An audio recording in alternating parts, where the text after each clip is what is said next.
And you know it.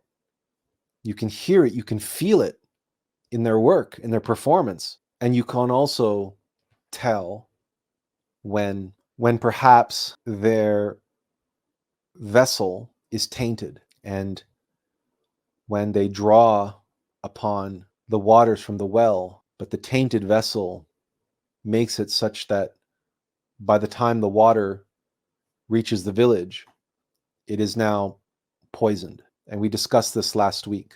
Everything that we've shared so far has been very positive and uplifting for the most part, and expressing the relationship between the mechanical apparatus and the physical vessel in reuniting and reconciling and creating the triune human being and drawing up the water from the well and sharing it with the village, etc., etc., etc. But we cannot afford to be naive. And the forces of mechanical nature that are set against us, that covet the water, they want to control the water. They're only too happy to corrupt and twist the water, to taint the water. And it doesn't take much to poison the well. We have that expression, to poison the well. Forget about all the allegory about the surface level water and poisoning your enemy's water supply, because that's a real thing. But then there's poisoning the well. We talked last week about how the strength and the light can become conditioned, and how even unconditional love can become conditioned. And we encountered this week as well, not so much on our part, but on the part of an individual that we know. And we saw him suffering quite a lot of frustration, because in his attempt to shed the light and share truth, he was being gaslit and accused of something that he never said. But again, in his attempt to vindicate himself and to set the record straight, he was only digging himself deeper into this dark place of fear and control, and needing to control how other people saw him, needing to control how other people's interpreted his words, or whether or not they actually read his words as they were written. And that need to control outcomes, and that need to control how people choose to drink the water that we pour into their cups. To use that analogy, let's say our well is pure and we draw forth the water and we have it there in our vessel, and we go and we are serving it in the local tavern, and we see at one particular table, we pour everybody some water, and the first thing that they do is start putting all kinds of weird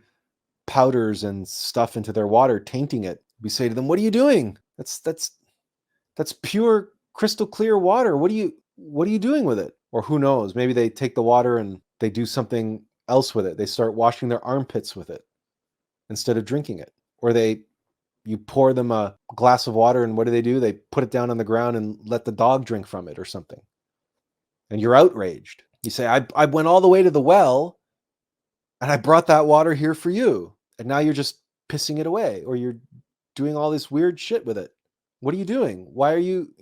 And if we're honest with ourselves, very often we have the best of intentions and we believe we're being altruistic and unconditional in helping others. But when that help is not received the way we intended, or not appreciated the way we had hoped, or they respond in ways that we did not expect, and ultimately our efforts are met with a reaction which we do not approve of, which we do not like. We may feel incensed, frustrated, betrayed, any number of feelings. And when this happens, we have to recognize how insidious and how subtle our vessel is tainted, and how the water which we poured forth was not unconditional. It was not pure. It was not clear. It was clouded. It was tainted. It was spiked. And what was it spiked with?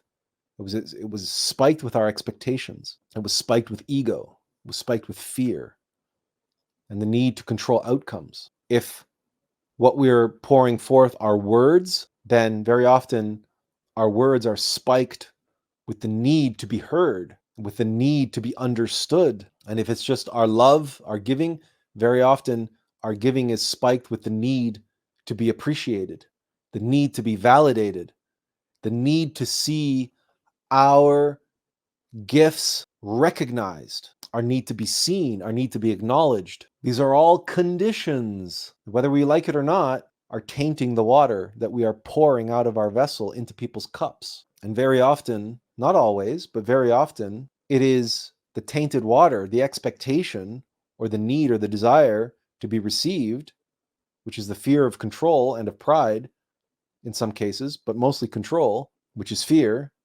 will trigger the cognitive dissonance of the people into whose cup we have poured our water. Because our desire for our words to be received, for us to be heard, in other words, that condition for the outcome triggers the same ego of fear that likes to be in control.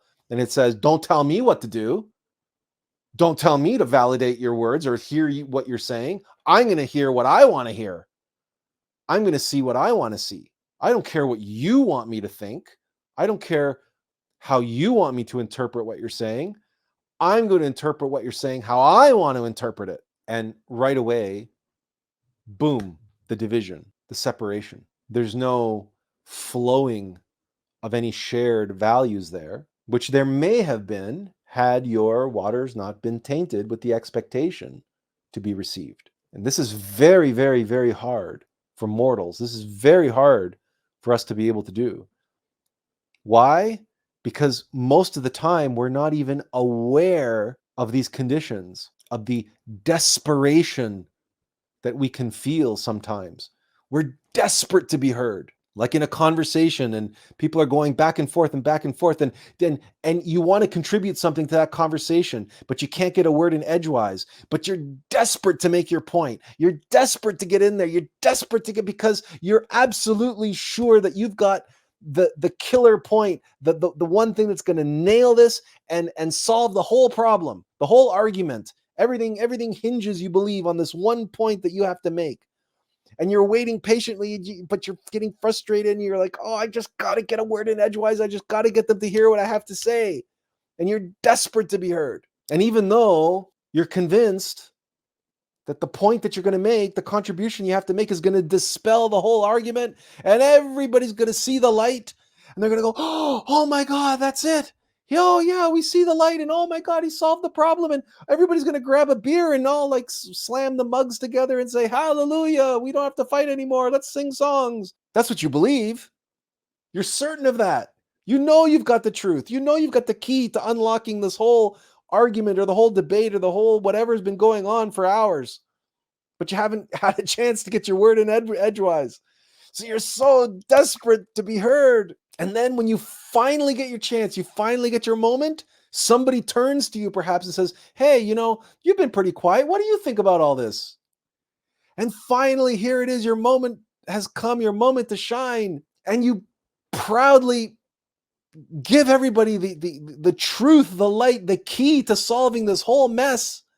And what happens? Crickets, dead silence, or laughter and mockery, or any number of rationalizations, or any number of obstacles or evasions or whatever, because nobody sees it that way. Nobody wants to hear what you have to say, not really. And they just go on with their arguments. Say, oh yeah, okay, thanks for your 2 cents, but we're really focused on this part over here. And then what? You sit there, jaw agape, flabbergasted. You can't believe it. You have to wonder, at least in part, whether or not your brilliant kernel of truth that you were so desperate, but you were so sure was going to solve everybody's problems and enlighten everyone and reveal the great irony and the great fallacy and the great folly of everyone's arguments. You have to be 2 things. The first is not naive and not self-aggrandizing too much, and that maybe it wasn't really the be-all and the end-all that you thought it was. But the second thing you have to accept is that maybe, just the reason why it wasn't received well, and the reason why it was reacted to with ego and reacted to with such resistance or evasion or mockery or dismissal, is because you delivered it with all of this desperation in the background and all this this belief and all this other baggage that you've wrapped this little tiny kernel of truth, but it ended up getting delivered in this emotional ball of wrapping paper, like a gobstopper, like this little tiny kernel of truth in the middle, but with layers and layers and layers of desperation and emotionality, and I'm so sure and I believe, and right? In other words, you poured them tainted water. You poured them tainted water. We all do this. We all do it. All of us.